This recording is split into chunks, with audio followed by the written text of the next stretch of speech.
All right, hello class. We had one more section that I really wanted to get to before the break, so that after the break we can really move quickly and get up to some more modern history before the end of the year. So with this though, we're going to deal with some of what happens, what comes from the Renaissance, and how that affects the Protestant Reformation. So those are the years you can look at, skipping some bellworks. So the 100 Years' War is something that happens during this period. So following a war between England and Scotland, England goes to war with France in 1337.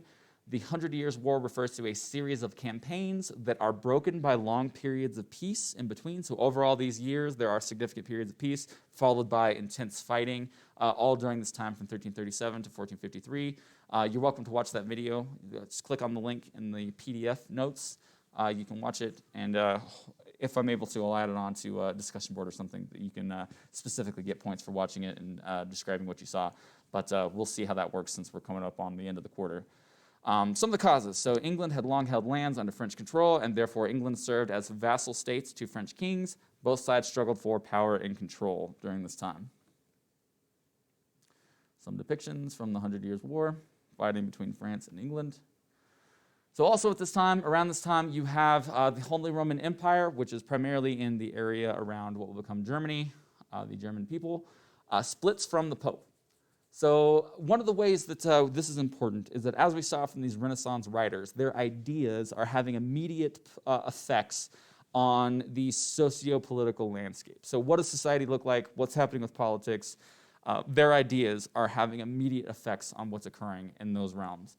So there's a guy named Marsilius, and as well as you know, Dante Alighieri argue against papal authority. So Marsilius, as Susan Wise Bauer writes, who had been serving as Louis of Bavaria's personal physician, agreed with Dante in that Christ did not come into the world to reign with temporal government or dominion, and the bishops of Rome had claimed this power through a perverted inclination for power. So this is an explicit argument against papal authority and therefore an argument against the Catholic Church itself. So they're laying the groundwork for a further split away from the Catholic Church.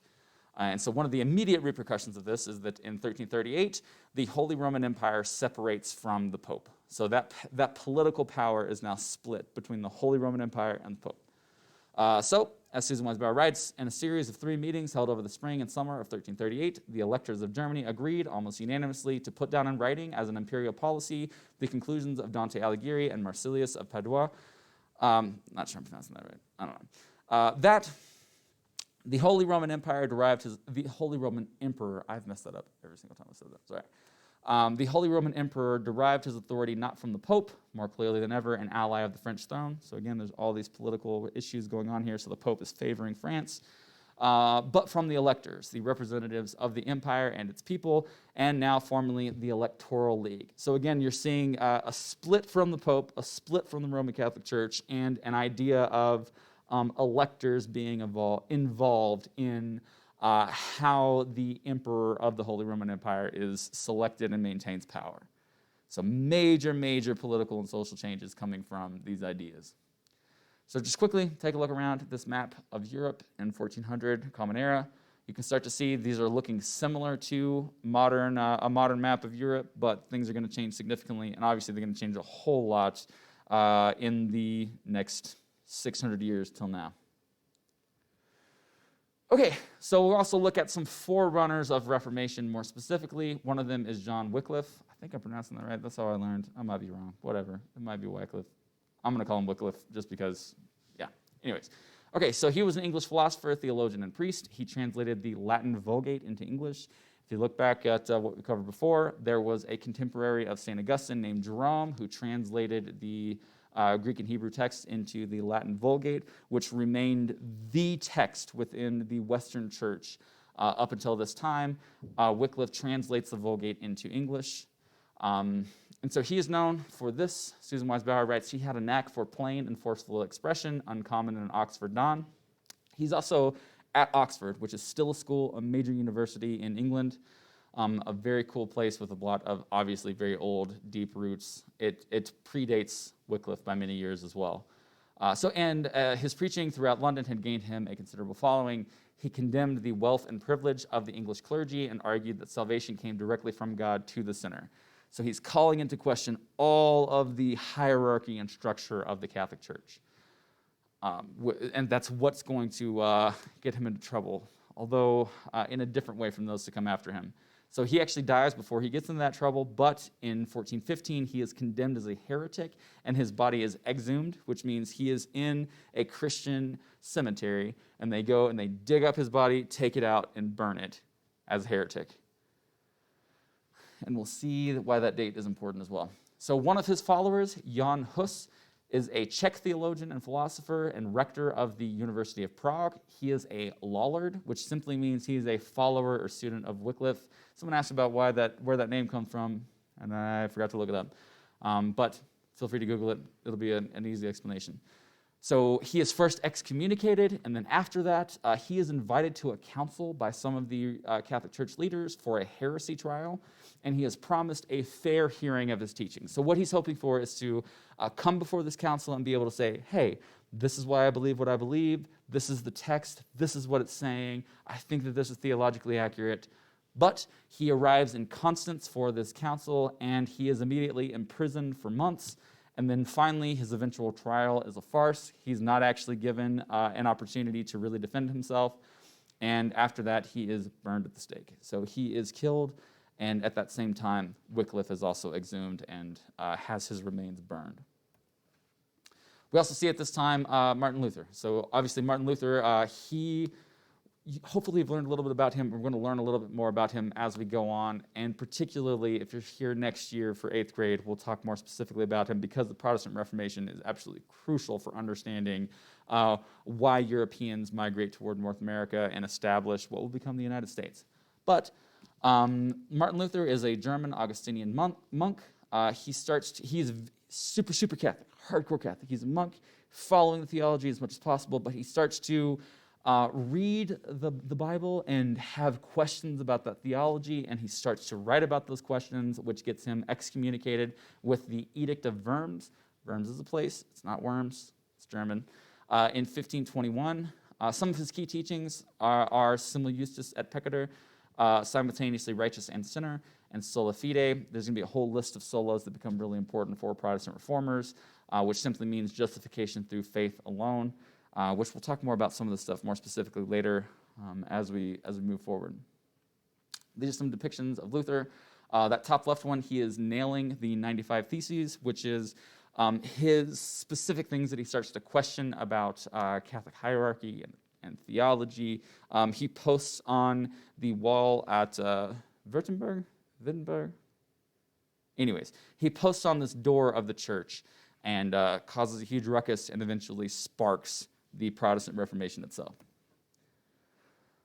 Another Protestant reformer is John Calvin. He is a theologian and pastor in Geneva.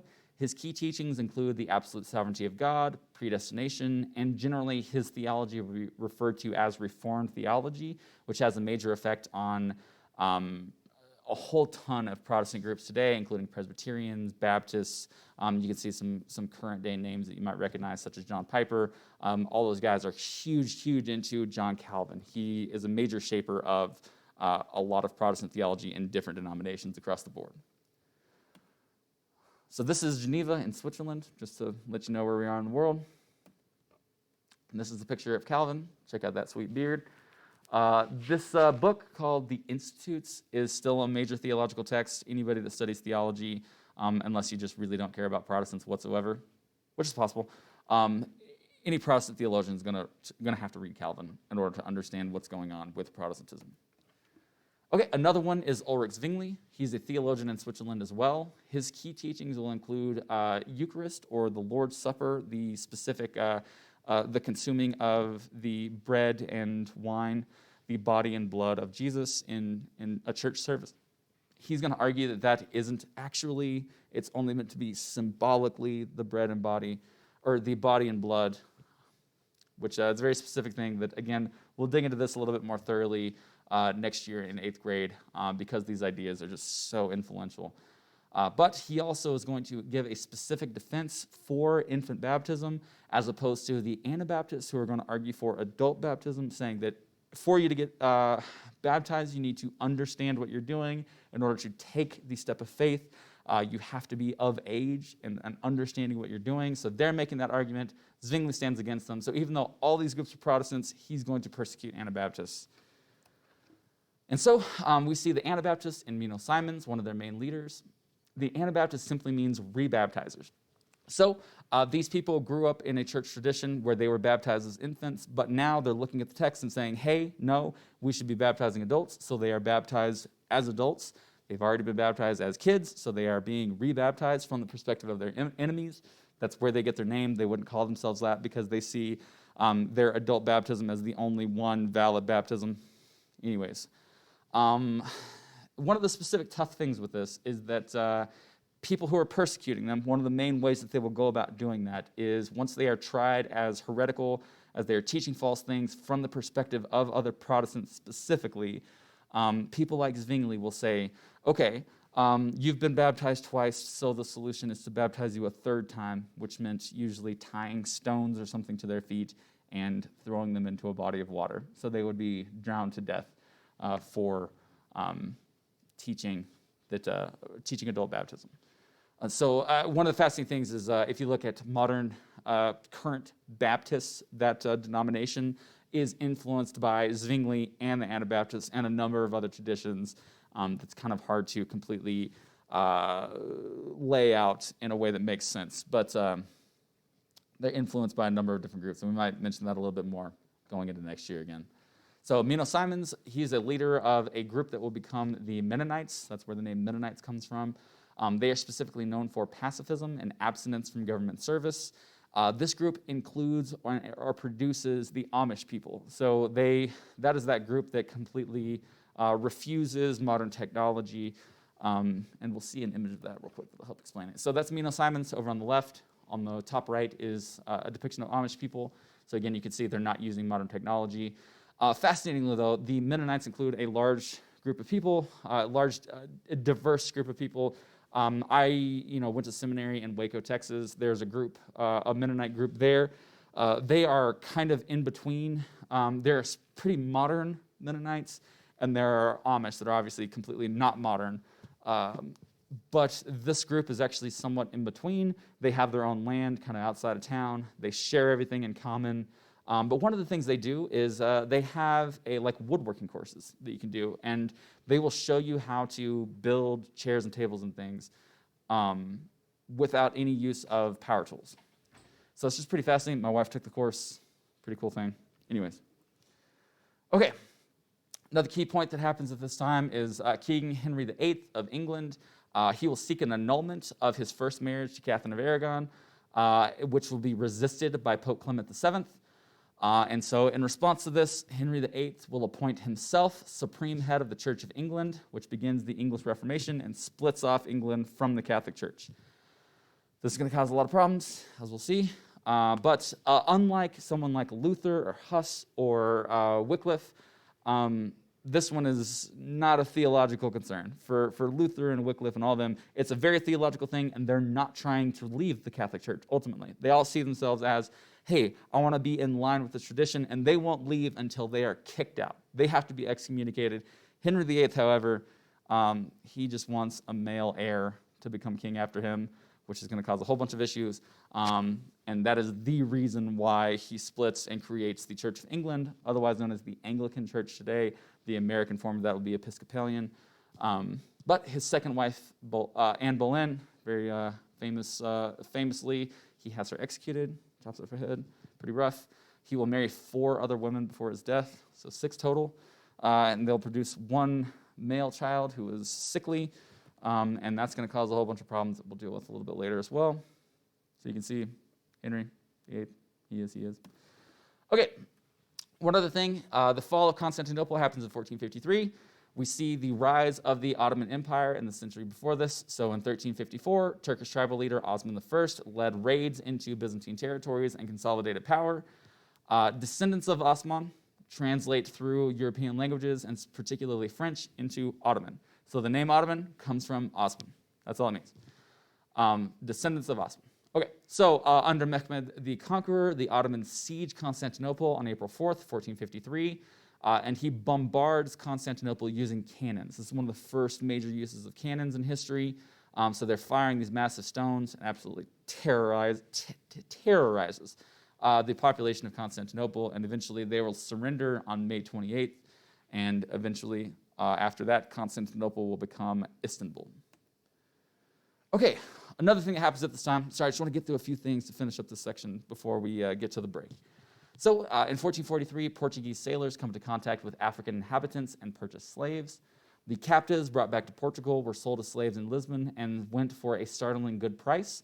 So kidnapping and exploration went hand in hand. As Susan Wise Bauer writes, Portuguese ships would anchor off a new stretch of coast, then men would go ashore, and if they found villagers, they would capture them and bring their prisoners back on board. So originally starts off, there's a bunch of tribes and stuff that are constantly warring in Africa. It's very similar to what we've covered with Rome. If you invade another people, you take on their warriors and stuff, you enslave them. They also have the opportunity to gain their freedom, potentially become citizens of Rome, all that stuff. That's more of what's happening-ish in Africa at the time. But these Portuguese sailors show up and they purchase some of those slaves. So they're purchasing them, taking them back to Europe. And so, as Susan Wise Bauer writes, the human traffic had trickled back to Portugal a little at a time, but in 1444, Henry, Prince in Portugal, sponsored a spectacular mass arrival of slaves into the Portuguese city of Lagos, a public relations event headed by the sea captain de Freitas. I don't know how to pronounce the name, sorry. So that's a depiction of what was happening, described there on the left. There's a map dealing with the North African coast on the right. And so, we'll dig into kind of some of the ugly, rough part of this. So Philip Nicholas V issues Dum Diversus in 1452. So Alfonso V, another prince in Portugal, will request papal permission for a crusade into Africa. So again, this is another one of those effects of the crusade, the legacy of crusade, and the effects of it that continue to shape history moving forward. So Pope Nicholas V issues Dum Diversus, which is really just the first two Latin words of the papal bull itself, which approves enslavement of African captives. So the papal bull gave Alfonso, quote, full and free power through the apostolic authority to invade, search out, capture, vanquish, and subdue all Saracens and pagans whatsoever, and other enemies of Christ wheresoever placed, and to reduce their persons to perpetual slavery. So unlike the Romans who could gain their freedom, these people would be in perpetual slavery for life. So as Susan Wise Bauer continues, in perpetuum servitutum, the bull had placed the papal seal of approval on the enslavement of the African captives. In all likelihood, Nicholas V was thinking more about the Turks than the Western Africans, since the bull simply gave Alfonso the right to search out and enslave all pagans and seize their land, but the conquest of the West Africans had been transferred into the realm of the holy. So this Portuguese slave trade that's going to shape really big-time shape the next couple periods in Western civilization is really kicked off by church approval. So slavery, the enslavement of Africans, is given approval under the language of crusade by the church. Super problematic. We'll dig into this as we go, obviously. But again, when we're looking at the Crusades, there's a ton of terrible things that come from them, of just mistreatment of human beings. And we'll continue to look at that as we go on. But that's it for today. This is as much as will be covered on the test on Thursday. Do your best to study up. And other than that, I hope you have a great day.